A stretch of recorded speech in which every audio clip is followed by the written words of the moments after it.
Sir ನಾಯಂಡಹಳ್ಳಿಯಿಂದ ನನ್ನ ಹೆಸರು ಮೀರ್ ಮೊಹಮ್ಮದ್ ಅಂತ ಹೇಳ್ಬಿಟ್ಟು ಹಾ ಒಂದು LPG ಗಾಡಿ ಕೊಟ್ಟು CNG ಗಾಡಿ ಡೀಲರ್ ಹತ್ರ ತಗೊಂಡಿದ್ದೆ ಸರ್. ಹ್ಮ್ ಒಂದ್ 3 ತಿಂಗಳಾಗೈತು ಗಾಡಿ ತಗೊಂಡು. ಏಪ್ರಿಲ್ 6ನೇ ತಾರೀಕು ತಗೊಂಡಿರೋದು. ಹ್ಮ್ ಪಾಸಿಂಗ್ ಮಾಡ್ಕೊಟ್ಟಿಲ್ಲ, ಕಂಪ್ನಿಗೆ ದುಡ್ಡು ಕೊಟ್ಟಿಲ್ಲ ಅಂತೆ, ಯಾರ್ದೋ ಬೇರೆಯವ್ರ ಐಡಿಯಿಂದ ಎತ್ಕೊಟ್ಟಿದಂತೆ ಗಾಡಿ. ಹ್ಮ್ ಅಲ್ಲಿಂದ ಫುಲ್ ಟಾರ್ಚರ್ ಆಗ್ಬಿಡ್ತಾ ಇದೆ ಸರ್ ನನ್ಗೆ. ಎಲ್ಲಿಂದ ಟಾರ್ಚರ್ ಆಗ್ಬಿಟ್ಟೈತೆ?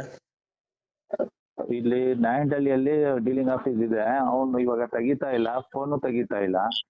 ಅವನ ಹತ್ರ ತಗೊಂಡಿದ್ದು, ಇಲ್ಲಿಂದ ನಾನು ಇವನ್ ಪರಿಚಯ ಮಂಜು ಅಂತ ಹೇಳ್ಬಿಟ್ಟು ಅವನ ಹತ್ರ ತಗೊಂಡಿದ್ದು. ಅಣ್ಣ ನೀನ್ ಅವ್ನು- ಟಾರ್ಚರ್ ಕೊಡ್ತಿರೋರು ಯಾರಣ್ಣ?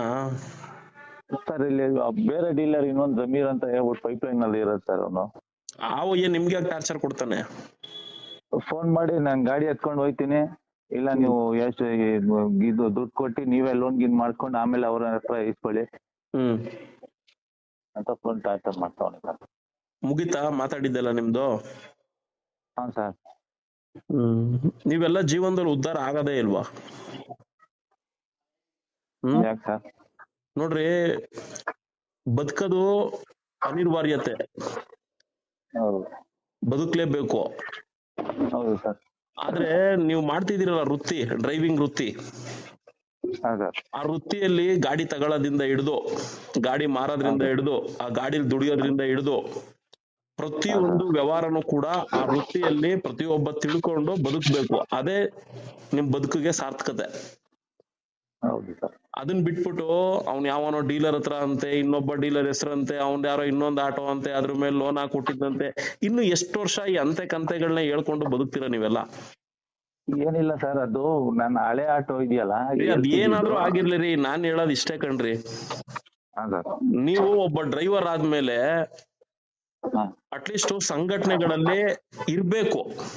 ಸಂಘಟನೆಗಳಲ್ಲಿ ಇದ್ರೆ, ಸರ್ ಈ ತರ ನಮ್ದೊಂದು ಸೆಕೆಂಡ್ ಹ್ಯಾಂಡ್ ಗಾಡಿ ಇದೆ, ಇದನ್ನ ನಾವು ಮಾರ್ತಾ ಇದೀವಿ, ಇನ್ನೊಂದ್ ಗಾಡಿ ತಗೊಳ್ಬೇಕು ಅಂತಿದೀವಿ, ಈ ರೀತಿ ತಗೊಳ್ಬೇಕು ಅಂದ್ರೆ ನಾನು ಯಾವ ರೀತಿಲಿ ತಗೊಳ್ಬೇಕು, ಇದಕ್ಕೆ ಯಾವ ವ್ಯವಸ್ಥೆಯಲ್ಲಿ ನಾನು ಅದನ್ನ ಸರಿಪಡಿಸ್ಕೋಬೇಕು. ನೋಡ್ರಿ, ಹುಟ್ಟದ ಮನುಷ್ಯ ಪ್ರತಿಯೊಬ್ಬನು ಕೂಡ ಎಲ್ಲಾ ತಿಳ್ಕೊಂಡೇ ಹುಟ್ಟಿರಲ್ಲ.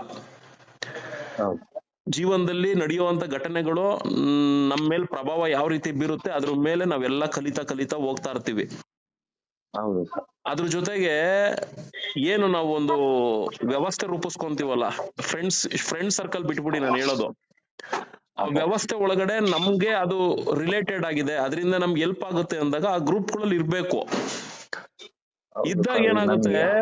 ಇದ್ದಾಗ ಏನಾಗುತ್ತೆ, ಡೀಲರ್ ಅಂದ್ರೆ ಯಾರು, ಅವನ ಹತ್ರ ಏನಕ್ಕೆ ವ್ಯವಹಾರ ಮಾಡ್ಬೇಕು, ಅವನ ಹತ್ರ ಯಾಕೆ ವ್ಯವಹಾರ ಮಾಡಬಾರ್ದು, ಡೀಲರ್ ಹತ್ರ ವ್ಯವಹಾರ ಮಾಡ್ಬೇಕು ಅಂದ್ರೆ ನಾವ್ ಯಾವ ರೀತಿ ವ್ಯವಹಾರ ಮಾಡ್ಕೊಂಡ್ರೆ ನಾವು ನಮ್ ಸೇಫ್ಟಿ ಝೋನ್ ಅಲ್ಲಿ ಇರ್ತೀವಿ.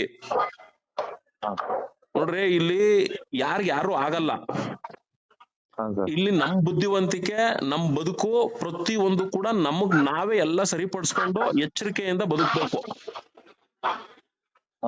ಇದನ್ ಮಾಡದೆ ನೀವು ಸುಮ್ಮನೆ ಏನೇನೋ ಗೊಂದಲದೆಲ್ಲ ಸಿಗಾಕೊಂಡು ನಮ್ಗೆ ಅವ್ರ ತೊಂದರೆ ಕೊಡ್ತಾರೆ, ಇವ್ರ ತೊಂದರೆ ಕೊಡ್ತಾರೆ ಅಂದ್ರೆ, ಹೌದು, RC ಓನರ್ ಯಾರಿರ್ತಾನೆ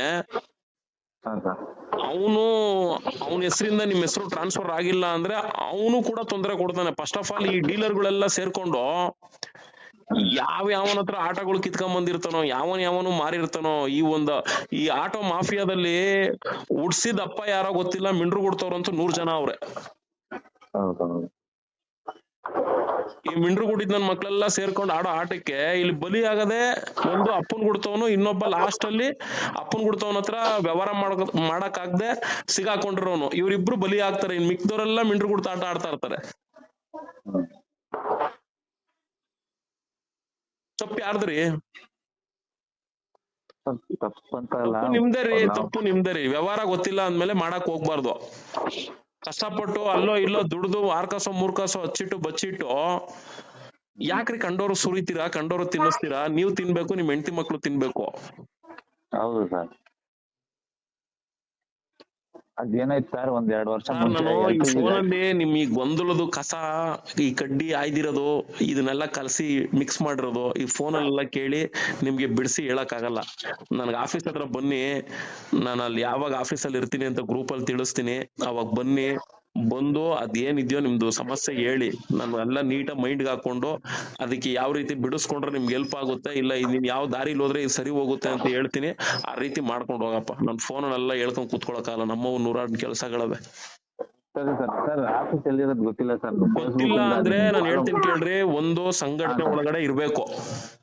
ಆಯ್ತು ಸರ್. ಸಂಘಟನೆ ಒಳಗಡೆ ಇದ್ದಾಗ ನಿಮ್ದು ಈ ತರ ಸಮಸ್ಯೆಗಳಿದೆ ಅಂದ್ರೆ, ಸೋಮಣ್ಣವ್ರ ನಾವು ಆಫೀಸ್ ಹತ್ರ ಬರ್ತೀವಿ, ನೀವು ಎಷ್ಟು ಗಂಟೆ ಸಿಗ್ತೀರಾ ಇವತ್ತು ಅಂತ ಕೇಳಿದ್ರೆ, ನಂದು ಏನಾದ್ರು ಕೆಲಸ ಕಾರ್ಯಗಳನ್ನ ನೋಡ್ಕೊಂಡು ನಾನು ಹೇಳ್ತೀನಿ, ನೋಡಪ್ಪ ಈ ಟೈಮಿಂಗ್ಸ್ ಅಲ್ಲಿ ನಾನು ಆಫೀಸಲ್ಲಿ ಬರ್ತೀನಿ, ಬರೋದಿದ್ರೆ ಅದೇನ್ ಬಾರಪ್ಪ ಅಂತ ಹೇಳಿ ಗ್ರೂಪ್ ಅಲ್ಲಿ ತಿಳಿಸ್ತೀನಿ.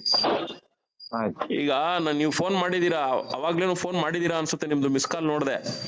ಹೌದು ಸರ್. 42 ಮಿಸ್ ಕಾಲ್ ಇದೆ. ನಾನ್ ಬೆಳಗೋಗಿ ಜಿಮ್ಗೆ ಹೋಗ್ಬಿಟ್ಟು ಬರೋಷ್ಟರಲ್ಲಿ 42 ಮಿಸ್ ಕಾಲ್ ಇದೆ. ಏನ್ ಮಾಡ್ಬೇಕು?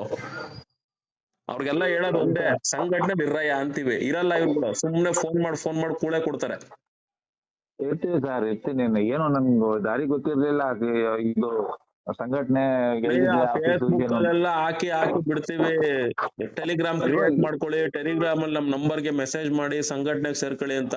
ಇನ್ ಹೆಂಗ್ರಿ ಗೊತ್ತುಪಡಿಸ್ಬೇಕು?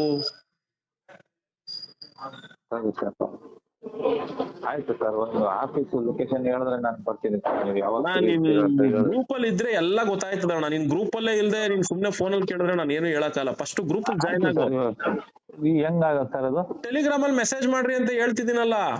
ಟೆಲಿಗ್ರಾಮ್ ವಾಟ್ಸ್ಆಪ್ ನಾನು ಯೂಸ್ ಮಾಡಲ್ಲ, ವಾಟ್ಸ್ಆಪ್ ನಾನು ಜಾಸ್ತಿ ಬಳಸಲ್ಲ, ಟೆಲಿಗ್ರಾಮೇ ಬಳಸೋದು. ಟೆಲಿಗ್ರಾಮ್ ಅಲ್ಲಿ ಮೆಸೇಜ್ ಮಾಡ್ರೆ ಗ್ರೂಪ್ ಅಲ್ಲಿ ಆಡ್ ಮಾಡ್ತೀನಿ. ಆಯ್ತು, ಮಾಡ್ತೀನಿ, ಈಗಲೇ ಮಾಡ್ತೀನಿ.